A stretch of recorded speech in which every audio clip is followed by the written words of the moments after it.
nothing that I could find that gave a fixed rule about offering. Nothing in here says 1%, 2%, 10%, whatever. But there's guidance, and I think that's what we'll talk about this week. There's some guardrails. I think of have you ever bowled on a bowling alley that you can put the bumpers up, so you don't get a gutter ball? Right, those bumpers give you some kind of guidance, but they don't make the rule. So there's notes about motive on offering. It talks about gratitude offerings or circumstances, maybe offering for sin, purpose, offering for the poor, and the specific amount of some offerings like maintenance for the temple. There was some specific guidance about maintaining the church or the temple. So here's some questions that we'll try to answer today. Why should we give offering? How much should we give? And beyond the dollars of it, which is interesting, it's an act of worship, right? And we can talk about how God sees offerings and then special offerings. At the very beginning of the lesson, I underlined something that I thought was poignant or important or something I hadn't thought about. The suggestion that when it comes to offering, that's where generosity begins. So the suggestion is if we tithe faithfully, that's not being generous, that's kind of following the command, right? That's giving back what's his. That's part of the game, part of the deal. Offering is the icing or the frosting or the extra or where the generosity begins. Think of it this way, right? It's my job as a daddy to make sure my kids have a place to sleep, they're fed and they sleep and they go to school, right? But taking them to the zoo is perhaps generous, or a special family trip, that's the icing or the frosting. The offerings are really where the generosity begins. It's not magnanimous or fantastic or wonderful or generous to pay tithe. Offering's different.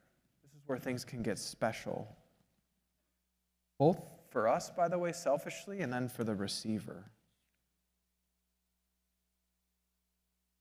I've been thinking about the fact I feel like we were created, or there's something in us when the Lord made us that makes us like to give more than receive. Even in our most selfish, even teenagers that are super selfish, I think would admit to you it feels better to give than receive. And I was reminded of this yesterday. Various times in my life I was a sub-teacher. I would substitute teach.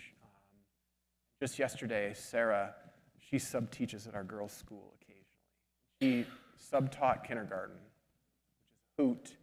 She came home and emptied out her bag, and there was a pile of drawings. I remember when I subbed, like third grade or lower, I would come home with all these drawings because something inside these kids, they don't know me, they didn't know her, they have to give something. They don't even know why. They just have to make a drawing and hand it to you and smile, right? Because it's like in our guts.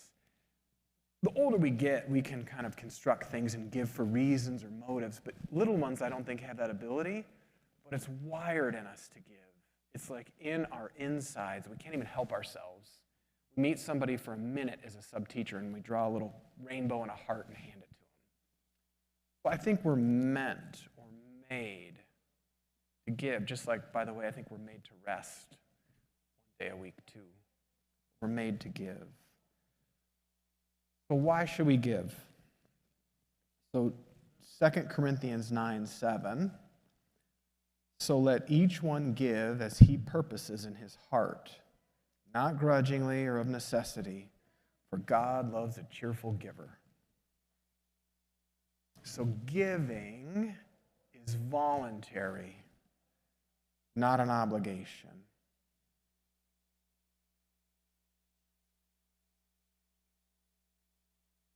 Does God need anything from us? Anything? Right? Right. He doesn't need anything, but if we offer something to him, does he refuse it? What does he do with it? Yeah. He accepts it and uses it to fulfill his work. It's so interesting. He doesn't need it, But if we give it, he grabs, takes it and multiplies. So let's talk about our motivations when we give. Personally, if you've given, and I don't want to just limit this, believe it or not, to literally a specific offering on the church tithe envelope. You can give these to other organizations or to people or to neighbors or whatever, but what motivates you to do that? What motivates you to give, to be charitable? Natalie?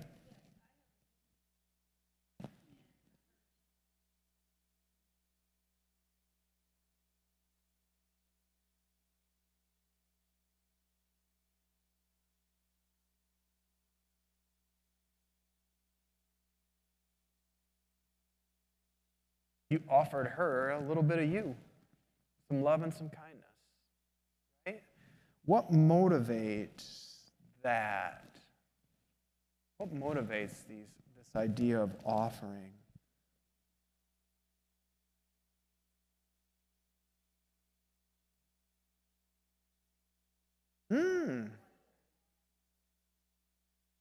Right.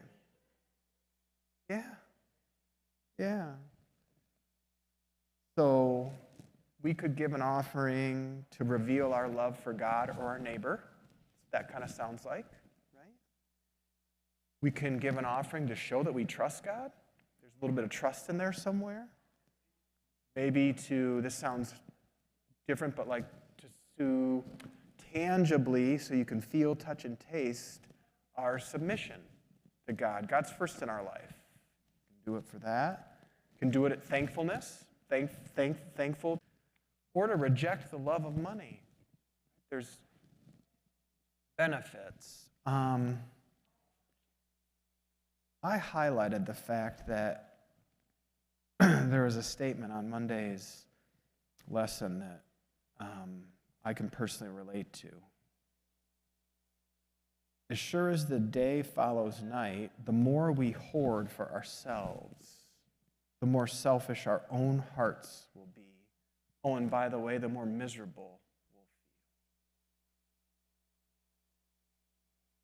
feel. I can personally relate to that. I can personally relate to having a lot, treating that a lot like this.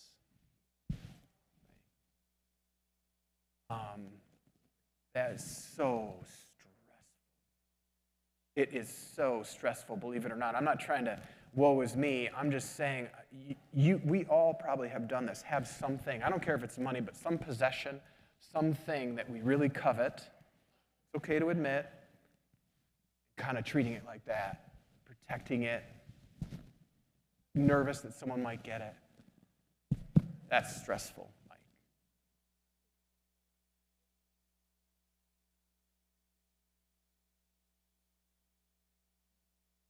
Hmm?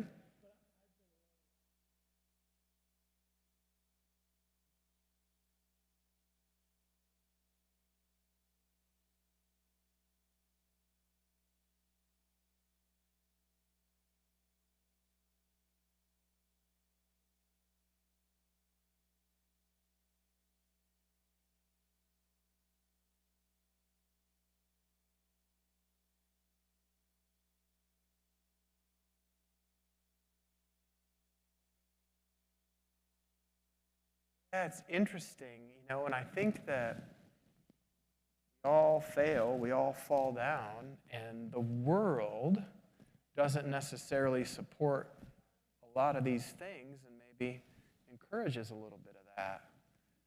And it is, I think, terribly stressful and selfish and keeps our focus in the wrong spots. What is the Lord trying to say? What does it mean to give cheerfully, not grudgingly or out of necessity? This is not meant to be good works, right? We're not told you've got to give to get into heaven, or the more you give, you can buy your way there, right? But why? What does it mean, or have you ever given cheerfully and experienced what that felt like versus giving out of necessity and experienced what that felt like? Feel different?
And you didn't ignore a nudge, by the way. I call them nudges.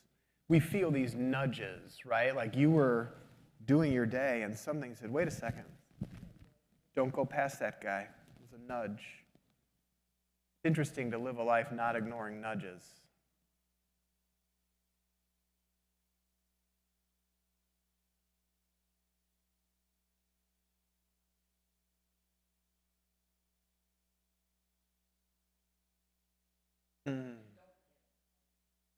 Mm-hmm. But you feel good in your heart.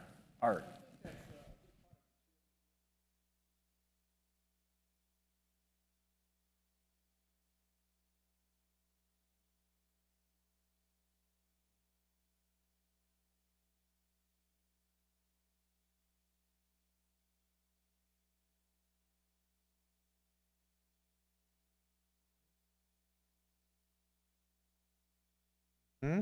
It's a pretty good deal, isn't it? Right. Think about those who believed, unfortunately, in other gods, where part of the deal was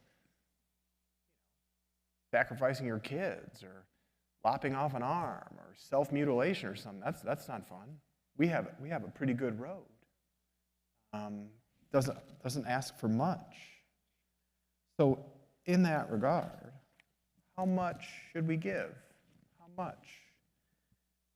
So Deuteronomy 16:17 says, each of you must bring a gift in proportion to the way the Lord has blessed you. Interesting. When it comes to offerings, one of the guideposts is do in proportion to how the Lord has blessed you.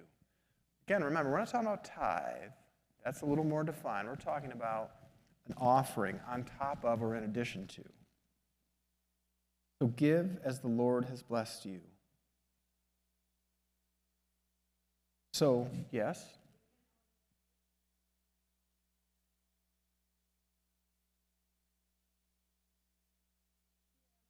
I think about like whatever, and it's not, this isn't meant to be offensive to us, but whatever we give is, what is that? He has everything. He owns everything.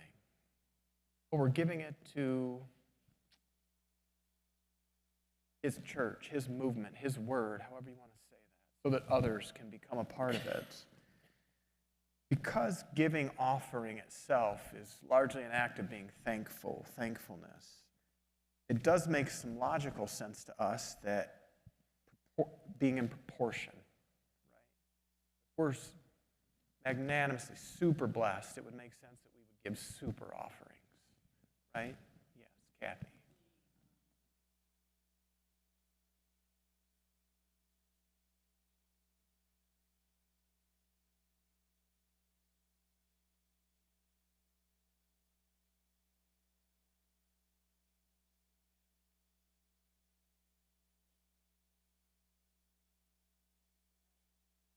Yeah, so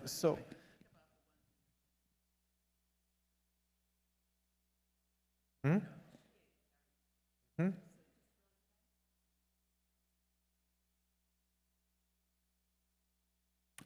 Perfume, oil.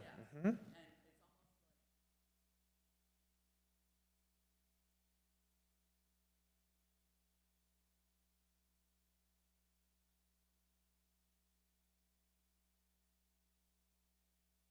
I don't know that one. Yes.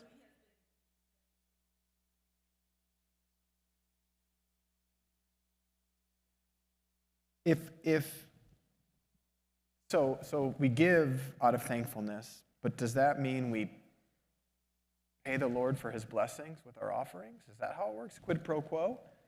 You bless me, I pay you. You bless. Is it that way? So if we look at the Psalm 116, David, the writer of that one, was very clear. We can't pay God for the things he does for us. We can only respond with thankfulness. Right? There's a difference. We show how thankful we are by being generous. Right? Generous with God's cause, generous with our neighbors, generous with our fellow man. Deb, yes, ma'am?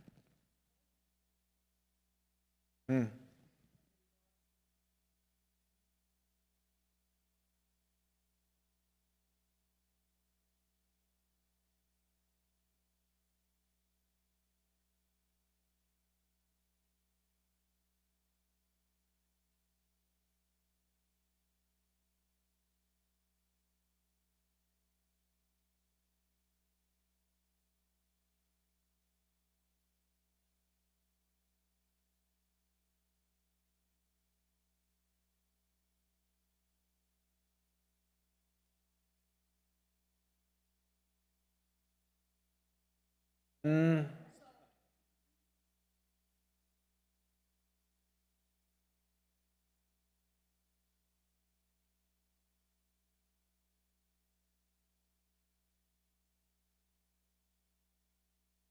And returning to him.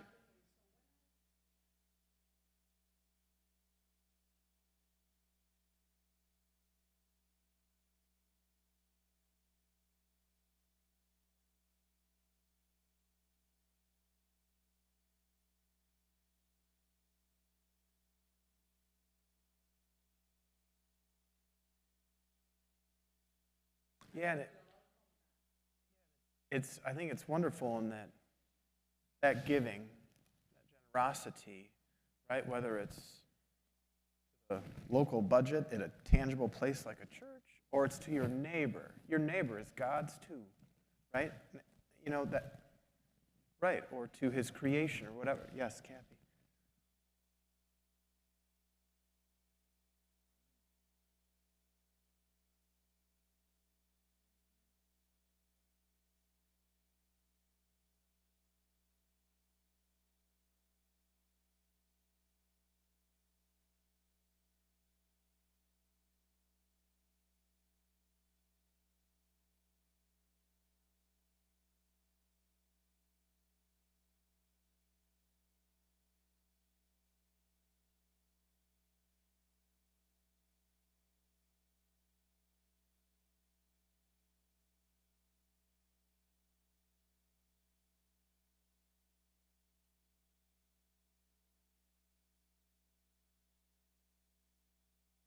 So when we do that generosity, however you want to talk about it, I firmly believe it gets rid of our selfish kind of default or our selfish traits. I don't think any of us necessarily, this is my personal opinion, choose to be selfish. I think that's like it's the default. But when we give, I think for that moment, that disappears a little bit. It gets lost in the giving, art.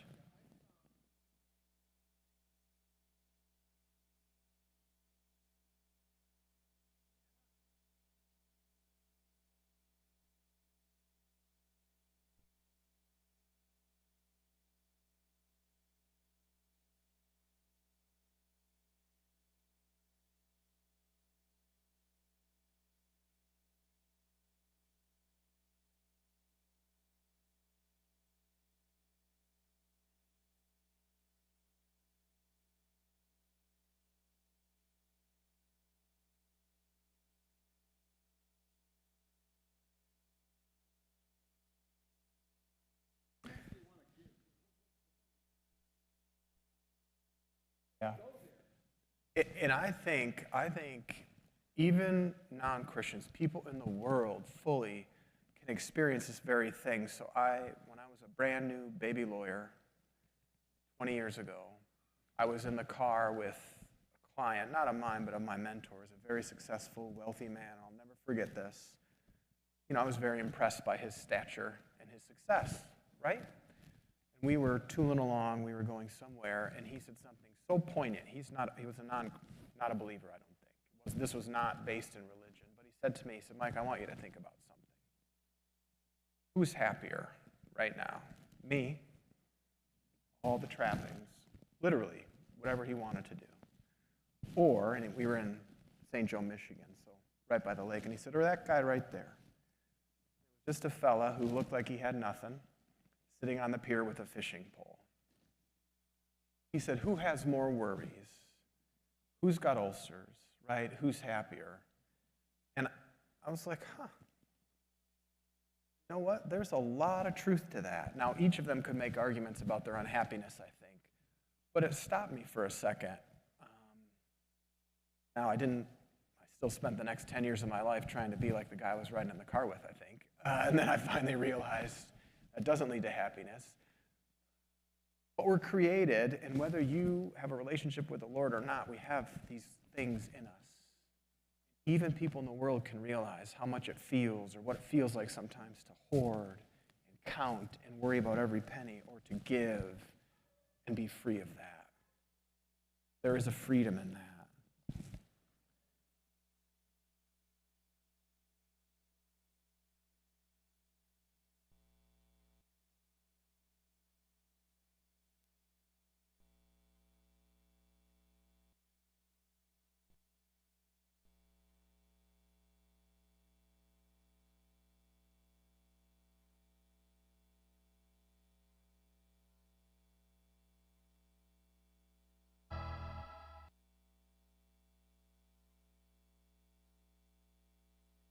Hey, how do you feel in your heart? And it's all perspective. Because whether every one of us sitting in here right now at this moment, I don't know the exact statistic, but I think it's something like we have it better in terms of our life than 95% of the globe right at this moment, because we have a place, a roof with some climate control, and we've got food, even if some of us don't have, we've got some food, we've got these things. We're so blessed compared. Take it for granted. I take for granted in the morning when I wake up. I just get on with my day. I don't think about, boy, this is another day where I can see the sunshine and take a breath thanks to the Lord. I don't think about that. I meant that. What perspective is that? Like, Monday again. Time to do some emails. I guess I didn't have to wake up on Monday. People don't. Every day people don't. Yeah. How can giving an offering be an act of worship? I didn't think about this before this week. How can it be an act of worship? Or can it be giving offering? Now, in the Old Testament days, nobody could worship God empty-handed, it says in the Bible, without an offering. So it was a little different at that point, but how is an offering part of worship? Why is it that this church, and I think essentially every church I've been in, any denomination, has a part of the worship service that is some form of a tithe, offering, giving? Why?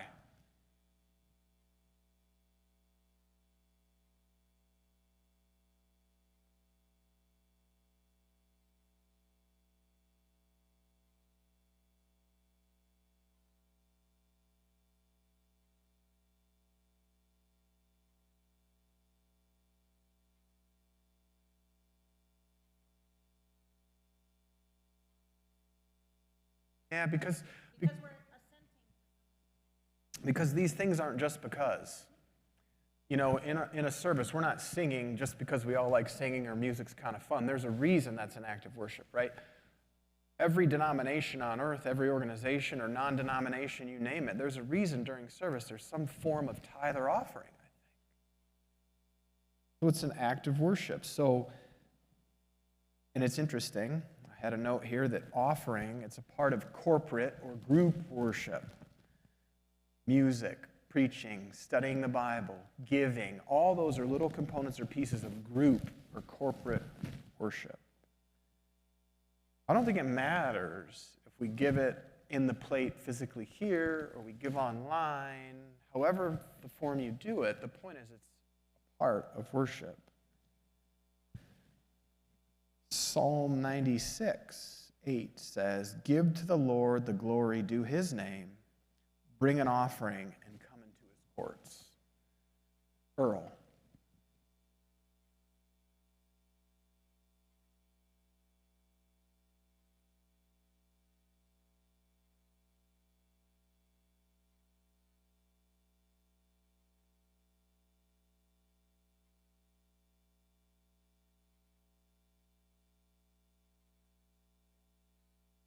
I don't think it necessarily matters the when, the how, the what, but I never thought of the perspective that it is a piece of worship or an act of worship or a part of worship, that giving.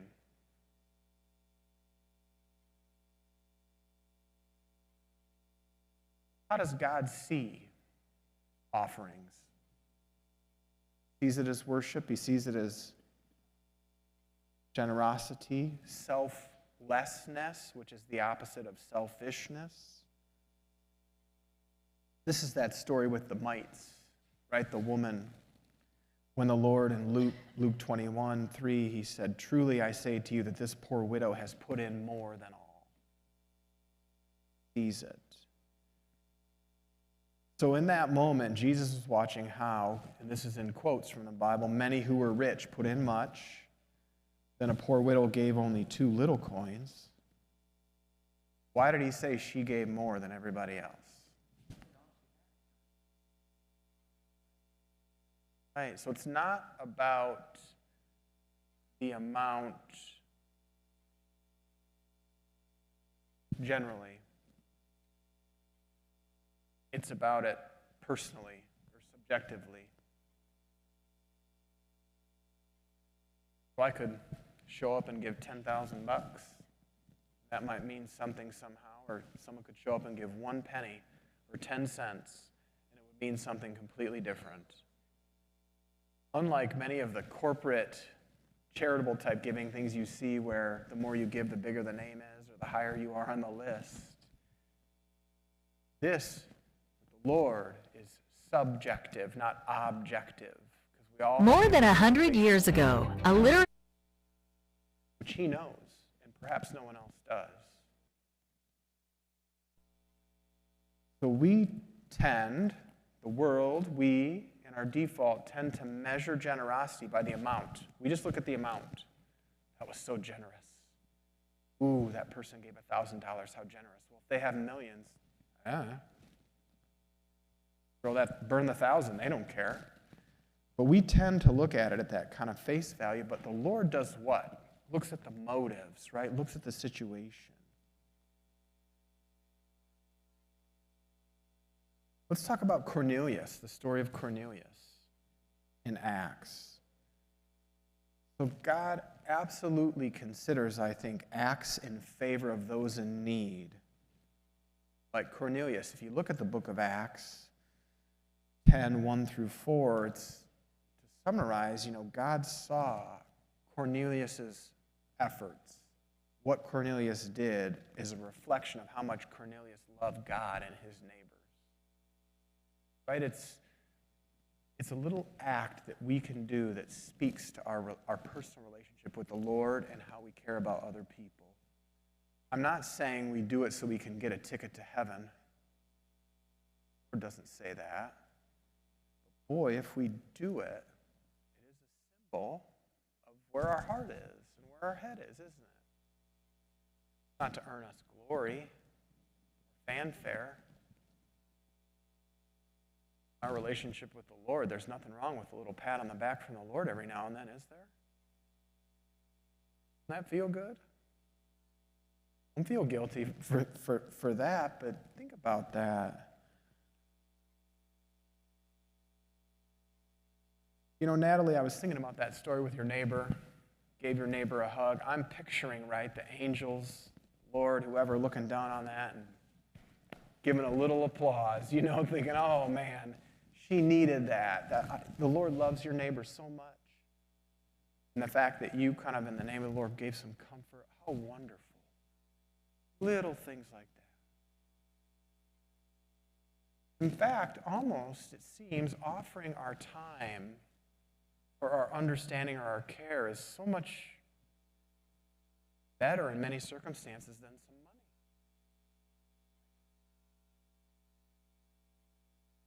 Has anybody experienced taking a real risk, whether it's with time or with money, I don't care, but doing a real big thing, a big offering of your time or your money or your situation, and what that felt like and what you experienced from that, Natalie? Yeah.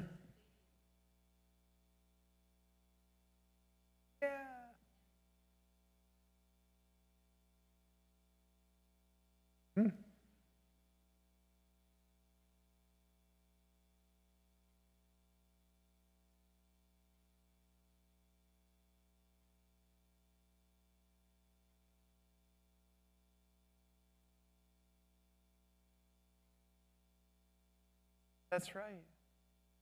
Think about, it's the little things that add up. I'm not talking. Think about that time in your life when you did something maybe you weren't inclined to do again with your time or with your money. And it was a big thing. It was big for you. And what that felt like and how long that felt good for you after that moment.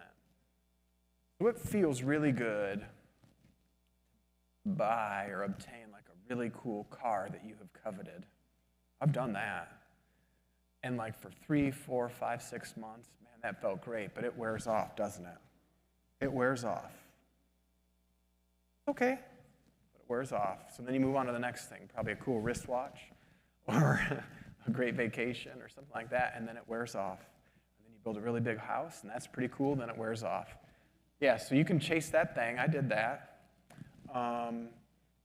Choir, absolutely. Or you can do this other thing, something really special, really big, and I think have memories of that forever, for a long time. You remember the $20 tire story, right?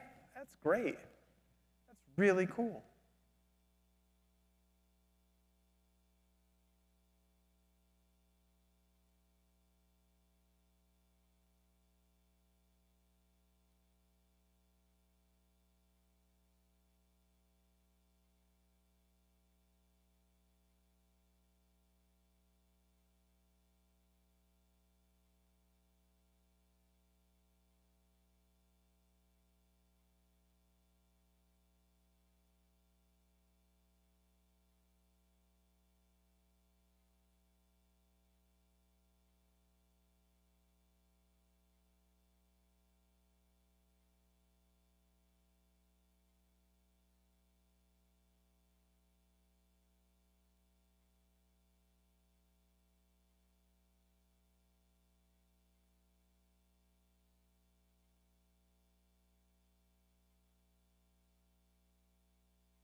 Hey, I want a Sabbath like that. Hey, that's fantastic, Natalie.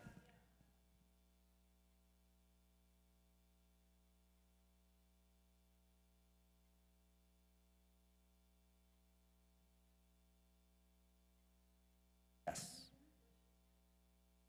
Hmm?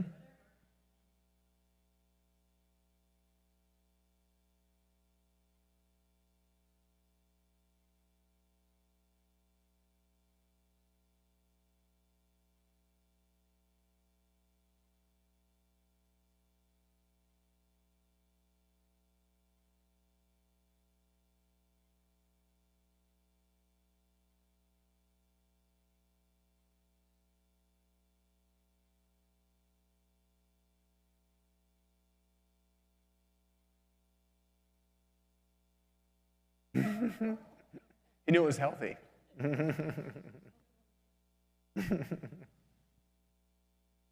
So these big, big things, Kathy brought it up. Mary with the perfume. Barnabas sold land, gave the full amount to kind of the growing church in Acts.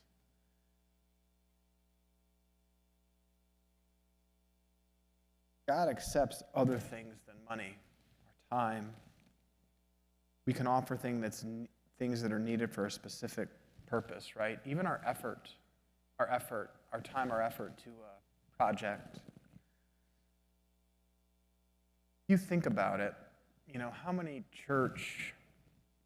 whether it's churches or schools or something associated with the Lord's work, around the world were just given by people, donated, whether it's through their time or their money, their possessions. I have to think that it's a mutual benefit situation, just like the other things we've talked about. Is the Sabbath for the benefit of the Lord or for our benefit? We've all experienced it personally for our own benefit. By the way, I'm not going to put it past the fact that the Lord probably benefits too. How wonderful. Yeah. Commune, that's right. Right. So that makes me then ask, well, our paying tithe, does that benefit the Lord? Sure. Does it benefit us?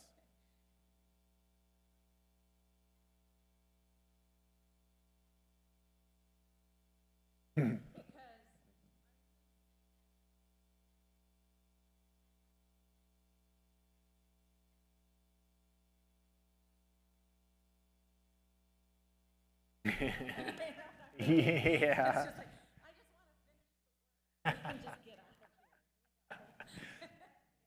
Yeah. I don't think, right. Look, I do want to say, though, we don't have a sense of humor by accident or evolution. That was created in us, right? And if we're in the image of God, the Lord loves jokes. I got to tell you, I believe that personally. Anyway, sorry to sidetrack. I think it's wonderful. We were given the ability to laugh and appreciate humor. Interesting. I never thought about it like that, though, to try to force the issue. I'm going to give until we can go. Yeah. Boy, if we all did that, what would happen? Yeah, right. Right. Boy, I didn't think of that. Yeah. Yeah, right. Think about that. Right. What is that thing? Right. Or beavers, by the way. I just read a fascinating book about beavers. It's amazing, right? These animals. Look at the Lord's creation. You can see these sense of humor and beautifulness. Right. They made kittens. Who doesn't like kittens? Who can't smile at a kitten, right? Come on. So in this, if we believe all this to be true, as of after last week, we'd all be tithing 10% without missing a minute, at least. And if we believe this week, we're going to be running around offering our time and our money like crazy. Interestingly enough, I think if we did that, what would happen? We'd all feel great. We'd all feel great. We all wouldn't run the risk of being like the poor rich young ruler who was, I believe, all the way there, but he couldn't quite break from his selfish possessions. We can look at that and think, oh man, I wouldn't have done what he did. Well, I'm sorry, we all do that actually. And we've all been there at some point with something.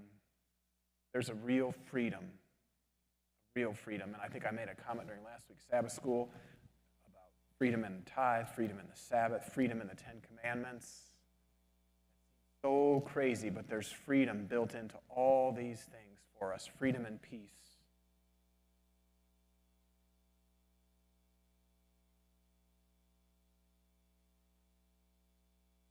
How does praying and giving go together?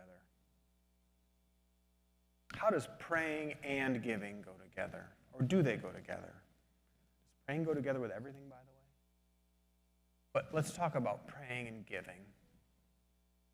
How does that go together?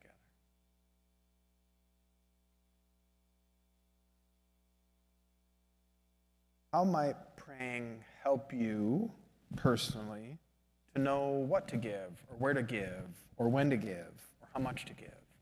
Or what about a prayer, Lord, keep my mind open to these nudges as I'm driving home, or walking around, or in the airport. Lord, open my mind and my heart, these nudges I might feel, and help me give, or help, or comfort. Natalie, your perception, whatever it was open to your neighbor's troubles. It could have very well not been, and nothing would have been wrong with you necessarily. You could have just been, but for some reason, your perception was open to understand that and then give. So maybe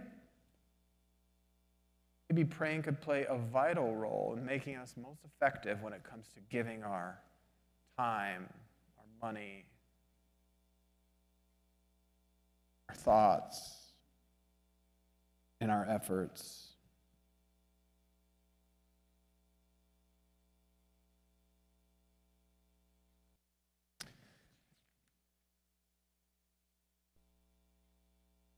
That as the backdrop, let me read a testimony for the church. So God doesn't receive the offerings because he needs them. We talked about that at the beginning. And because he can't have glory and riches without them, he doesn't need that. But why does he receive them? For the interest of us, his servants, to render to God the things which are his. He receives them for our benefit, in our interest. Free will offerings the humble, contrite heart he would gladly receive, and will reward the giver with the richest of blessings, whatever that might be, right? A free will, open heart. He receives them as an act of obedience. He requires, accepts our gold, our silver as evidence that all we have belongs to him. Without pure love, the most expensive offering is too poor for him to accept.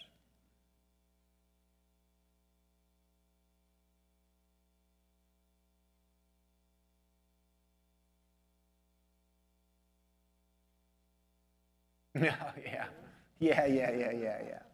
Yeah.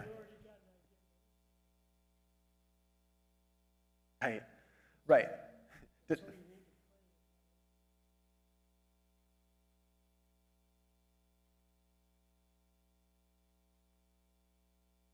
So are you suggesting some of us takes action and then we try to pray that that action be okay or be what's supposed to happen?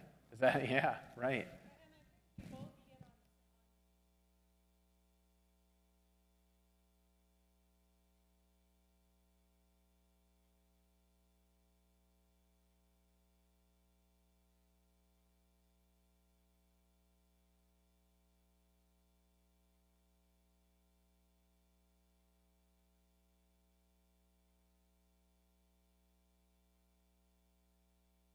Because I caution you, there are nudges from the adversary, I suspect, as well. Right? I think we can get nudged all day long in one direction or another. There's no third direction, by the way. Right? There's two paths, not three. So I think we, perhaps out of protection, are best served praying that our eyes be open to nudges and closed to other nudges. Because we get them both. Maybe you guys don't. I do.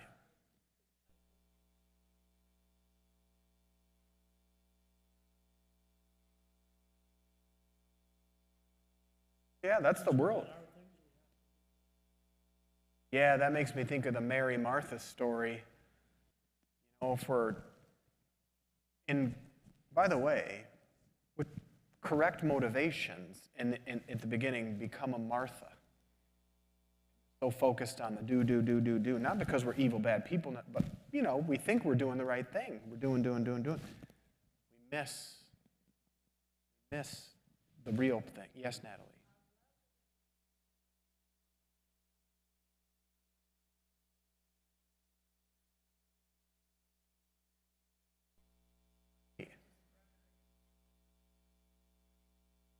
Right. Yeah. Gentle, full of grace. What about the money changers in the temple,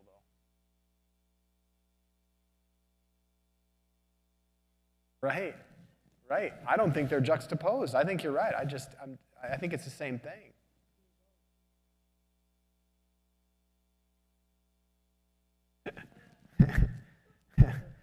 Have you ever been a hypocrite? Not me. I haven't. No. None of us have ever done that. That's other people. Right? So let's do this. Why do you think God, I'd say, requires service from us, from his people? Why is it that way? Why does God require, whether it's tithe or offering or time or service, the way we believe he's created this? Why?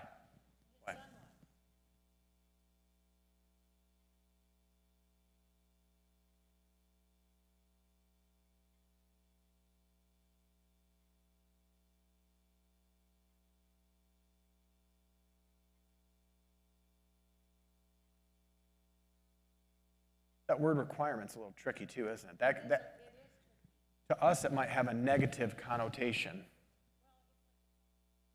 Yeah, the commandments, right.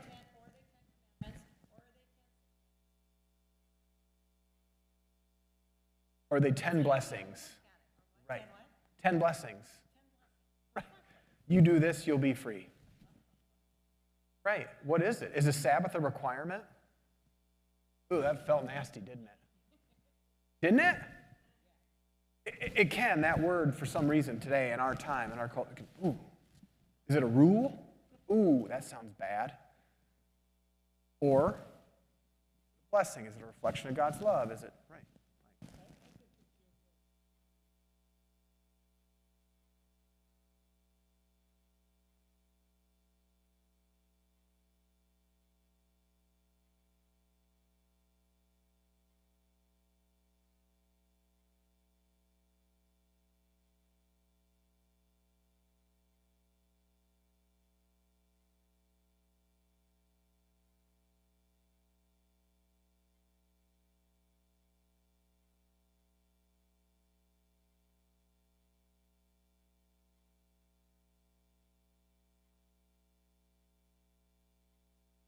Hmm.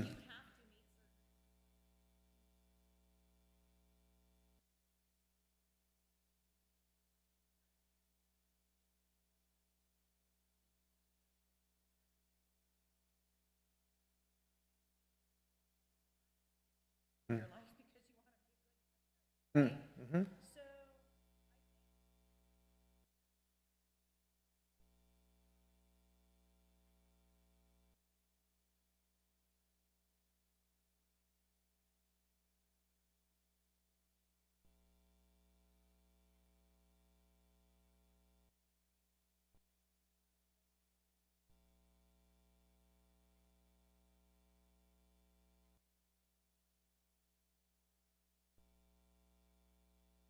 Yeah, that's true.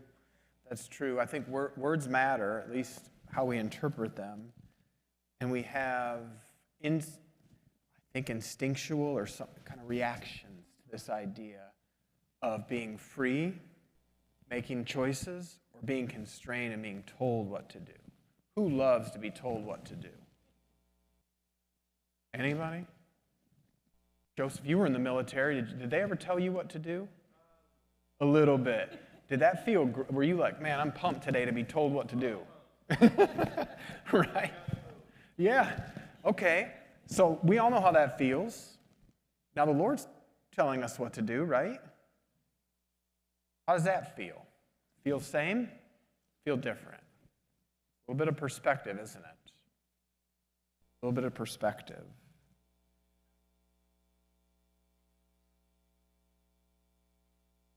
That's a good point, right? Right? So maybe the Lord's telling us what to do out of grace and love and forgiveness and a love that can't even be quantified. That feels a little different, doesn't it? Yeah. I think we've done it. I think we've done it. We should close with prayer. I will pray that prayer. Lord, thank you for all your blessings, every one of them. Help us, right? Our minds, our hearts, be responsive to your nudges so that we can bless others. Be with this church. Lord, thank you for this church. Help us to be a blessing to the church. And I don't mean just this church or just Adventism, but you, your church, your movement. Thank you for the sunshine today, selfishly, Lord. It feels so good. We love you, and be with us as we keep our worship going on this Sabbath day.